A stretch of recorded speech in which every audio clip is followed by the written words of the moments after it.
Alright, when you run the power lead, you just want to clip on, and you can hook on to the middle bolt of your positive.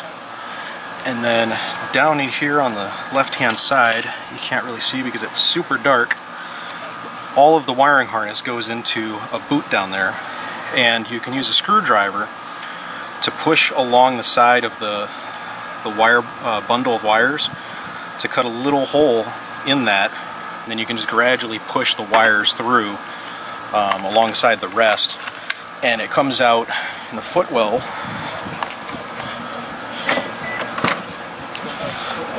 all the way up there. Just get way low with your door open and look up. It'll be in kind of the same position. Then you can pull up this channel and run your power cord. I haven't finished tucking it up because I didn't feel like taking the other body parts out. So that's how you run the power lead.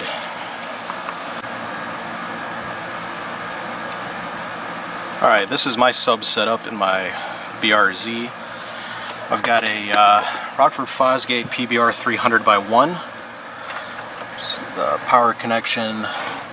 It's the amp settings, if you can see them. Frequency is set to about 70, and gain is set really low, about 2.5 to 3, because I've got the remote wire hooked up here, and the remote's up by my driver's seat. Alright, so after you pull out the cover, you can then come in here, and the amp is tucked up at about the 10 or 11 o'clock of the spare tire. You're going to want to get at this connector on the left. The connector on the right is just, I think, power. I'm going to pull that out and try to get in close and show you what colors go where. I actually hooked the ground up to that bolt right there. It's one of the mounting bracket bolts for the amp itself. You can kind of see it right there. Look at the amp. It's the bottom corner over here, and that actually worked pretty well for the ground. You can go to the like common ground that's by the seat panel underneath the seat, but it was just a pain in the ass, and this one worked for me, so that'll save you some time.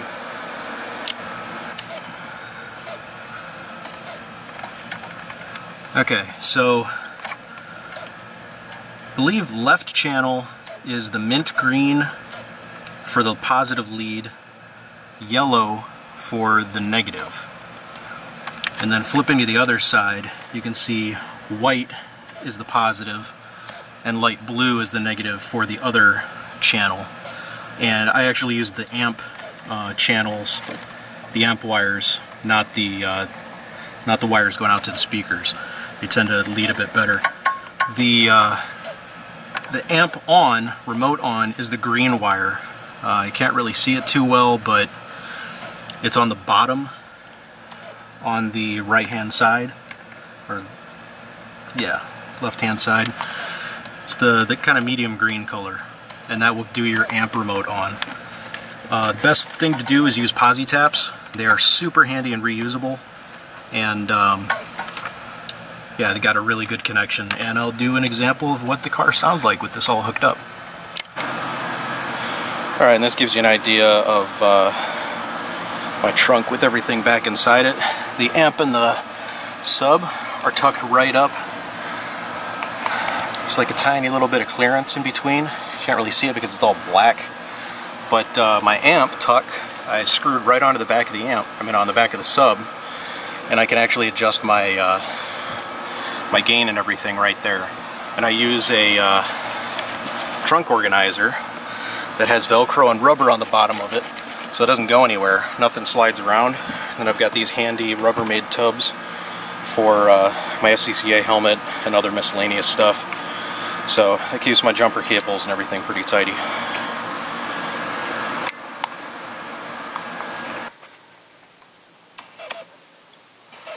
So with all that set up, should be able to turn your car on. I didn't even bother unplugging my battery because, I mean, as long as you don't have anything plugged in and you're very careful about your ground wire and your positive lead not touching anything and shorting things out, you're fine. If you want to be an retentive and really safe, you can unplug your car battery, but I didn't bother with that. So this will give you an idea of what the sub sounds like.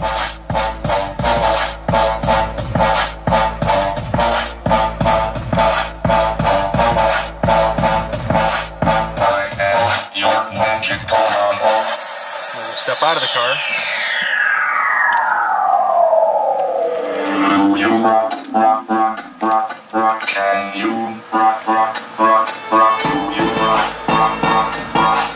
Here's what it sounds like with the door shut.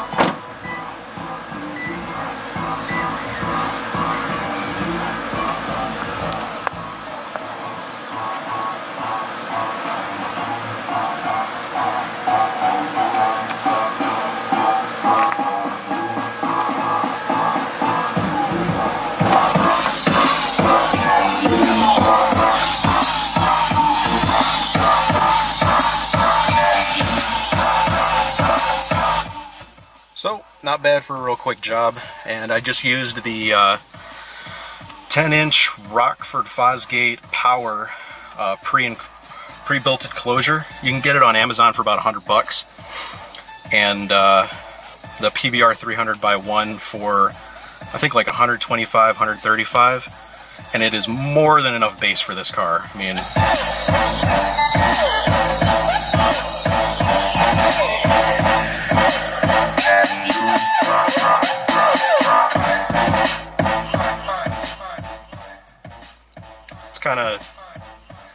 it balances out the stock speakers pretty well. Eventually I'll probably upgrade the speakers to components, but this will do for now. I do get a little bit of door rattle in the side doors and down here, but that'll be taken care of with dynamat eventually. And then way down the road, because the GPS is kind of crappy, I want to get a maybe a Pioneer amp or Kenwood. I mean a head unit. So that should give you an idea of how to do this. It's super easy. Look on the FT86 forums and you'll see the wiring diagrams in case you were confused about the tiniest bit in this video. But this will get you started and help you be a bit more confident. Hope that helped. Any comments, questions, go ahead and leave them below.